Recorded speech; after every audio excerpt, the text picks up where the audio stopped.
Salut. Eh bien alors, qu'est-ce que tu fais là? Ah ouais, t'as vu le titre de la vidéo et tu t'es dit, tiens, des petites informations pratiques pour partir en randonnée, essentiellement à l'étranger. Comment je fais? Est-ce que je trouve des distributeurs de billets régulièrement? Comment je fais pour avoir de la data pas chère? Enfin, plein de choses pratiques quand tu pars comme ça en randonnée à l'étranger. Eh bien, de par mon expérience sur les chemins de Saint-Jacques-de-Compostelle, eh bien, je te dis tout de suite.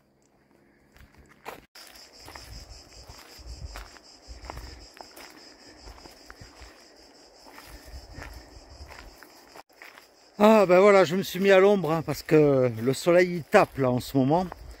Donc, alors, je vais tout expliquer par rapport à plein de trucs pratiques dont tu pourrais avoir besoin quand tu es à l'étranger et quand tu es en randonnée.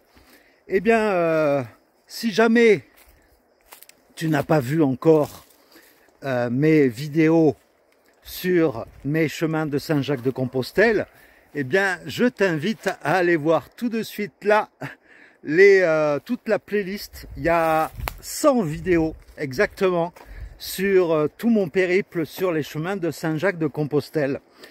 Et donc, eh bien, pour commencer, je vais te parler des retraits d'argent. Alors, les retraits d'argent aux distributeurs à l'étranger, et notamment en Espagne, et même en France d'ailleurs, sur le GR65, eh bien, il faut savoir que les retraits d'argent, c'est pas tout le temps évident. Dans les petits villages, en général, tu n'en croises pratiquement pas.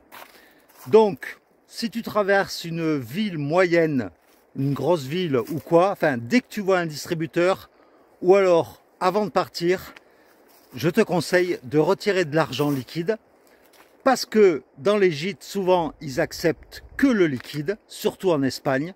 En Espagne, ils acceptent très peu la carte bleue. Et comme ça, au moins, tu seras tranquille. En fonction de ton budget, ben, tu retires ce dont tu as besoin. Après, en ce qui concerne le réseau, alors en France, bien sûr, tu utilises ton forfait normal, ton forfait français. Mais dès que tu vas à l'étranger, et moi particulièrement, je vais te parler de l'Espagne, eh bien, en Espagne, si tu n'as pas besoin de beaucoup de data, c'est-à-dire si tu ne navigues pas beaucoup sur Internet, je pense que ton forfait, enfin ça dépend du forfait et de l'opérateur chez qui tu es, mais bon, en général, les différents forfaits proposent quand même un peu de data à l'étranger. Je sais que moi, chez Free par exemple, ils proposent 25 gigas en Europe, aux États-Unis, en Australie, enfin dans plein de pays, 25 gigas de données Internet par mois. Donc pour une utilisation normale, je dirais, c'est-à-dire les mails, consulter quelques vidéos de temps en temps, 25 gigas, ça suffit. Mais si jamais tu es un vidéaste comme moi, par exemple, où tu as besoin de mettre tous les jours des vidéos sur YouTube, eh bien 25 gigas, moi dans mon cas précis, 25 gigas, eh bien je pouvais envoyer 5-6 vidéos, mais pas plus quoi. Donc, eh bien la solution pour cela, eh bien je te l'ai dit de suite après. Tu as vu un peu ces petits sentiers que je prends? C'est à l'ombre et en plus de ça, c'est tout envahi par la végétation. Enfin, c'est très sauvage. J'adore ce genre d'endroit. Ah ouais, tu veux savoir la suite? Bon allez, on continue. Et donc, pour ceux qui utilisent beaucoup de data par mois, quand tu es à l'étranger, eh bien, moi, j'ai utilisé des cartes prépayées. C'est-à-dire, c'est pas un engagement. On te donne en fait une carte SIM, que tu mets dans ton téléphone. Et dans cette carte-là, il y a 20, 50, 100, jusqu'à 200 gigas, j'ai vu, de données mobiles par mois. Et tu les recharges après tous les mois à ta convenance. Soit tu retournes dans un magasin de téléphonie ou alors tu le fais via l'application du fournisseur d'accès en question, quoi. Et donc moi j'avais utilisé, je vais te le dire de suite parce que j'ai mis ça dans ma poche. Voilà, j'utilisais Digi. Digi, c'est un fournisseur de téléphonie low cost, on va dire. Et c'est un peu comme Énergie Mobile en France, quoi, par exemple, tu vois. Et donc, moi, j'avais au départ utilisé une carte prépayée dans ce même système que ça. Et je l'avais acheté en France. Sauf que si tu utilises une carte, si tu achètes une carte prépayée en France, tu ne pourras pas l'utiliser à l'étranger. Enfin, tu ne pourras pas utiliser le pack complet. Il faudra lire dans les petites lignes combien tu as droit de data internet à l'étranger, puisque tu l'auras acheté en France. Et là, tu te fais niquer, comme moi je me suis fait niquer quand j'avais acheté ma première carte prépayée à Saint-Jean-Pied-de-Port en France.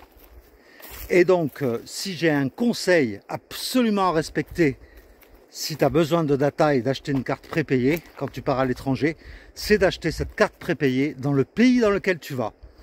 Et donc, du coup, ben, moi, j'avais acheté donc cette fameuse carte prépayée Digi. Je l'avais achetée donc à Burgos.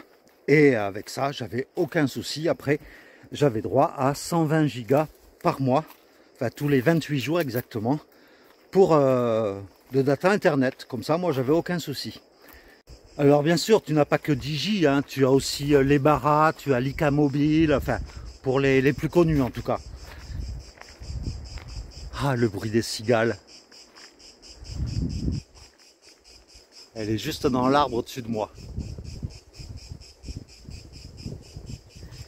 Et donc, qu'est-ce que je voulais dire? Oui, si tu sais pas en fait où trouver ce genre de carte prépayée, eh bien moi, vu que je ne connaissais pas les villes dans lesquelles j'allais, je regardais dans Google Maps, je tapais téléphonie mobile Burgos, par exemple, le nom de la ville où j'étais, et il me donnait les différents magasins qui vendaient des cartes prépayées. Après, je sais qu'en Espagne, ils en vendaient également dans les petits carrefours, mais moi j'ai préféré en prendre dans les magasins de téléphonie. Donc c'est comme ça que j'avais pu trouver cette carte prépayée. Et après j'étais tranquille, parce qu'en plus de ça, ça n'offre pas que de la data, bien sûr, ça offre également des appels. Alors c'est soit illimité, soit tu as droit à 200 minutes ou 2000 minutes pour les appels vers la France ou vers les pays étrangers, certains pays étrangers. Et puis tu as des appels illimités vers l'Espagne, si tu l'achètes en Espagne. Enfin voilà quoi, donc voilà, c'est mes petits retours d'expérience et puis mes petites infos pratiques si jamais tu as besoin de beaucoup de data à l'étranger. Et puis après, dans le chapitre l'autonomie électrique quand tu es en bivouac, bon, quand tu dors en gîte, tu n'as pas de problème parce que tu as des prises dans les gîtes, mais si tu fais du bivouac, comme moi ça m'est arrivé, eh bien l'autonomie, eh bien tout d'abord, le principal c'est déjà d'avoir une batterie externe. Alors moi je sais que j'utilisais une batterie externe de 36 800 mAh. Donc souvent dans les données qu'on te donne 36 800 mAh, en général tu peux enlever à peu près 10 à 15% du total pour avoir vraiment les milliampères réels auxquels tu as droit. Donc moi c'était à peu près 30 000 milliampères que j'avais effectivement sur la batterie. Et donc déjà ça c'est un point. Et après pour recharger en fait la batterie externe et le téléphone, eh bien déjà je prenais un multiprise. Comme ça, quand j'étais dans un endroit où il y avait une prise, eh bien les deux se chargeaient en même temps. Et pour recharger ma batterie, soit j'allais dans un café, où je m'arrangeais pour être à côté d'une prise, ou alors carrément je demandais au barman si je pouvais recharger ma batterie, et ils m'ont jamais refusé en fait. Ou alors, ben, des fois, si tu vas dans un camping également pour planter ta tente, moi je l'ai fait également, je me rappelle à Navarinx, ben, j'avais demandé à l'accueil du camping si je pouvais brancher ma batterie, et il n'y avait aucun souci là-dessus.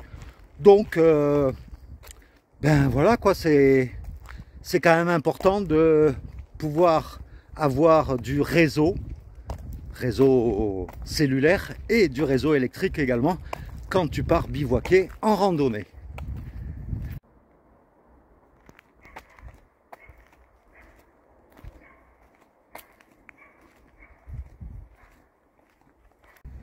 Ah ben voilà, je vais terminer cette vidéo sous un arbre. Je crois que je vais faire une sieste tellement il fait chaud.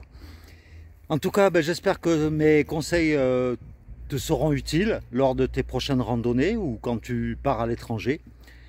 Et eh bien, tu vas me retrouver dans quelques jours pour ma dernière grosse randonnée. Enfin, grosse randonnée, c'est une randonnée sur une journée, je pense. Mais une randonnée de remise en forme avant de partir sur les variantes de Rocamadour et du Célé à tout début août. Et donc, eh bien, je vais te laisser avec une image, enfin, un film là que je viens de filmer en fait, d'une huppe faciée. C'est un oiseau avec une crête orange, un long bec tout fin. Alors j'espère que tu arriveras à la voir. Je vais essayer de zoomer au montage pour que tu puisses voir cet oiseau, que c'est la première fois que je vois ce genre d'oiseau dans la région. Voilà, donc, eh bien, je te fais de gros bisous, hein, et puis, voilà, je me remets en plein soleil pour que tu puisses me voir. Et puis, je te dis à la prochaine fois. Merci la voiture pour de nouvelles aventures, hein. Cette fois-ci, ça sera ma petite randonnée de 25 km avec, en conditions réelles, avec le sac à dos et tout rempli. Enfin voilà quoi, pour tester surtout ma tendinite. Voilà, je te fais de gros bisous, puis je te dis à la prochaine. Ciao!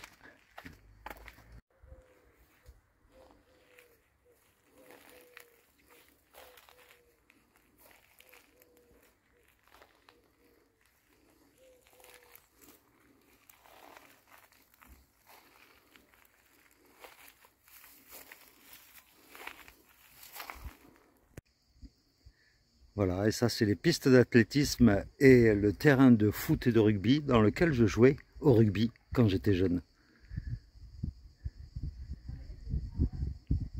Et derrière les tribunes, en fait, tu as le lycée dans lequel j'étais quand j'étais, enfin le collège où j'étais quand j'étais gamin. Ciao!